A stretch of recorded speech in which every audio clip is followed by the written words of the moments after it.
এই লোক আমাদের ব্ল্যাকমেল করতে এসেছে। তুমি কি করবে আমি কিছু জানি না। আচ্ছা, আপনি আসলে কি চান? খুব সহজ, আমি আমার প্রিয়তম স্ত্রী ফেরত চাই।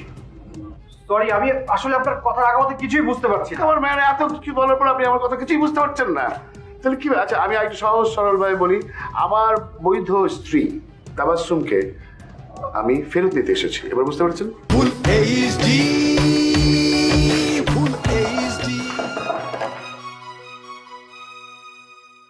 এখনো যদি দরজা না খোলো তাহলে কিন্তু বড় অঘটন ঘটে যাবে। তুমি ভুলে যেও না, আমি আফতাব খান, এক সময়কার হিট হিরো। এখন আমাকে পাবলিক নাও চিনতে পারে, দরকার হলে আমি পত্র পত্রিকা সব সাংবাদিকদের এনে সব করে দেবো। কি ফাঁস করবেন আপনি? Thank you. আপা আপা, এই লোক সহজে বাইরে হওয়ার পাবলিক না, মারদের খানের পাবলিক। আমারও তাই মনে হচ্ছে আপা, এই বেটা ছেলেকে একটা উত্তম মধ্যম শান্তি দেওয়া যেতে পারে। কারণ কি বলেন তো, সে যে সকল সিনেমায় অভিনয় করেছে, একটু আগে আমি ইউটিউবে সার্চ দিয়ে দেখেছি, এইসব কোন সিনেমা হলো নাকি? সব সাপখুপি সিনেমা, আবার যাত্রার মতো করে ডায়লগ দেয়। তাকে তো আমার সিনেমা লাগবে বলে মনেই হয় না। আপা আপা, পারমিশন দেন, এই বেটারে ঝাড়ু পেটা করতে চাই। তাবাসসুম, আমরা কথা বলবো তুমি, আমি, আলম সাহেবকে থাকতে হবে। তোমার এই পোষ্য প্রাণী দুটোকে বাইরে যেতে বলো। কেউ যাবে না, এখান থেকে গেলে আপনি যাবেন, বেরিয়ে যান। তুমি শুধু শুধু কিন্তু ব্যাপারটাকে আরো জটিল করছো। ব্যাপারটা অলরেডি জটিল হয়ে আছে, জটিল হওয়ার তার কিছু বাকি নেই। আপনাকে আমি কি বলেছি আপনি শোনেননি? বেরিয়ে যান বলছি। আমি তো বাইরে চলে যাবার জন্য এখানে আসিনি তাবাসসুম। আপনাকে বের হতে হবে, আপনার কোনো উদ্দেশ্য আমি সফল হতে দেব না। এই যে, এই আপনি কি করতে বাইরেবেন? মারদের খেয়ে বাইরেবেন না এমনি এমনি বাইরেবেন, সেটা কর। আমিও পাশে লিয়েছি আপা, এই বেটা ছেলে সহজে বের হবে না। আপনি এক কাজ করেন, আপনি একটা ঝাড়ু নিয়ে এসে ঝাড়ু থেরাপি শুরু করে দেন তো।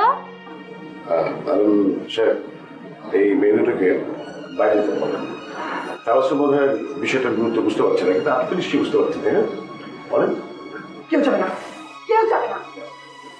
না, অভদ্রতা করতে চাইনি, আমার রুচিতে বাধে, কিন্তু করতে হচ্ছে। দেখো দেখো, নাম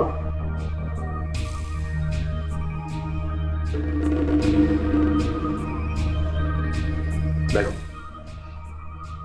না, ভেবে যে এরকম একটা কপি আছে, এরকম অসংখ্য কপি আমার কাছে আছে, নেটেও বোধহয় আছে। মাসি, তোরা এখান থেকে যা, বিষয়টা আমি দেখছি। আপনার জামো আমি বলছি যেতে, যা। যাও, গেট লস্ট।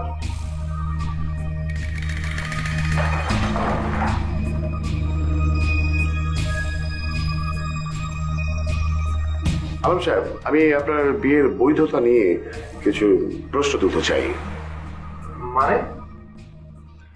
মানে আমি ঠিক বুঝতে পারছি না আপনারা কখন, কিভাবে, কেন, আমি একটু বুঝতে পারি? Thank you. মানে আপনাদের বিয়ে হলো কিভাবে? আইনত তো অন্যের স্ত্রীকে বিয়ে করা যায় না, তাই না? মানে কি? আমি আপনার কথার আগামাতে কিছুই বুঝতে পারছি না। ও, বুঝতে পারছেন না? ও, তাহলে বোধহয় আমার বাংলার একটু সমস্যা আছে। তাহলে বরং তাবাসসুম বুঝিয়ে বলুন। তাবাসসুম, একটু বুঝিয়ে বলো তো কাইন্ডলি। তাবাসসুম, এই লোক কি বলছে এগুলো? আলম, আমি তোমাকে বলেছি যে অল্প বয়সে আমার একটা ভুল হয়ে গিয়েছিল, কিন্তু সেই ভুলের জন্য আমি ভেবে প্রতারণার শিকার হতে পারি না। আমাকে তুমি কোনো কথা জিজ্ঞেস করবে না আলম, এই লোক আমাদের ব্ল্যাকমেল করতে এসেছে। তুমি কি করবে আমি কিছু জানি না। আচ্ছা, আপনি আসলে কি চান? এই আপনি ঠিক পয়েন্ট এসেছেন। আমি আসলে কি চাই? খুব সহজ, আমি আমার প্রিয়তম স্ত্রী,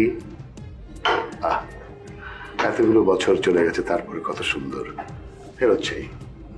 সরি, আমি আসলে আপনার কথার আগামাতে কিছুই বুঝতে পারছি না। আমার মেয়ের এত কিছু বলার পর আপনি আমার কথা কিছুই বুঝতে পারছেন না, তাহলে কি? আচ্ছা, আমি একটু সহজ সরল ভাবে বলি, আমার বৈধ স্ত্রী তাবাসসুমকে আমি ফেরত দিতে এসেছি। এবার বুঝতে পারছেন? চলো।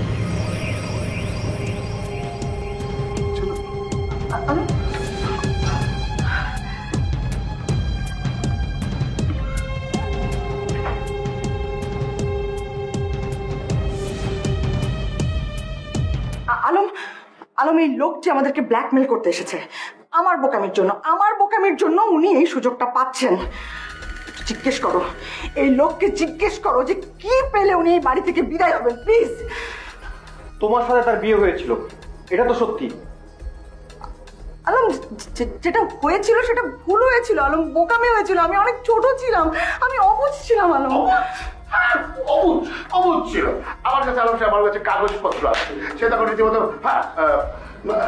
কলেজে পড়ে, তারপরে হচ্ছে কি আর ইংলিশ মিডিয়াম ব্যাকগ্রাউন্ড, তাহলে কি দাঁড়ায়? তাই যদি হয়ে থাকে তাহলে অফকোর্স 18+ কলেজে পড়ে। হ্যাঁ, আমি কলেজে পড়তাম তখন, এবং সেই সময়ই আমি আমার জীবনের সবচেয়ে বড় ভুল আর বোকামিটা করেছি। কলা নামিয়ে কথা বলো, কলা নামিয়ে কথা বলো। তাবাসসুম, ভুল? তুমি কি ভুল করেছো? ভুলটা করেছো তা আমি জানেন আলম সাহেব, আমি শুটিং স্পটে শুটিং এ ক্যামেরার সামনে থেকে ওকে নিয়ে পালিয়ে গিয়েছিলাম। আমার জীবন শেষ, আমার ক্যারিয়ার শেষ, আমার সব শেষ আলম সাহেব। সরি। আমি আপনাকে ডিভোর্স করেছি। আইনত আপনার সাথে আমার আর এখন কোনো সম্পর্ক নেই। ডিভোর্স করেছো? বললে হলো তুমি আমাকে ডিভোর্স করেছো, তাই না? কই, আমি তো কোনো ডিভোর্স পেপার পাইনি। কিসের ডিভোর্স করেছো তুমি? এখন আমার জীবনটা তস হয়ে গেল, আর তুমি সুখে শান্তিতে হঠাৎ করে বললে তুমি আমাকে ডিভোর্স করেছো। এত সোজা না? এতগুলি বছর কই ডিভোর্স যদি করেই থাকো, ডিভোর্স পেপার কই? দেখো আমার কাছে কামির নাম আছে, আমার কাছে আমার পেপার আছে। ডিভোর্স পেপার কই? দেখো তোমার কাছে, আপনার কাছে আছে? এই বাড়িতে কারোর কাছে আছে? নেই। বড় গলায় কথা বলে। আমি সরি আলম সাহেব, আপনি ভদ্রলোক, আমিও ভদ্রলোকের সন্তান, কিন্তু আমাকে এ ধরনের আচরণ করতে বাধ্য করছে তাবাসসুম।